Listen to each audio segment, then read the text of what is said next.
Today we have the 2020 BMW 4 Series. This vehicle has done just over 68,000 miles. It has an automatic transmission and a petrol fuel type.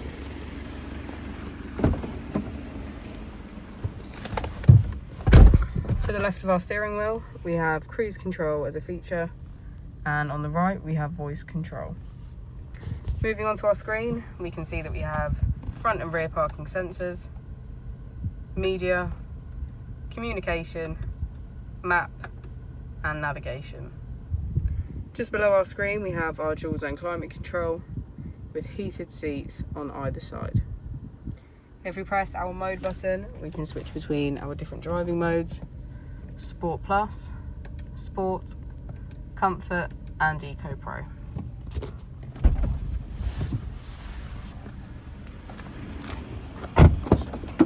As we go into the back of the vehicle, we can see that it has a full leather black interior.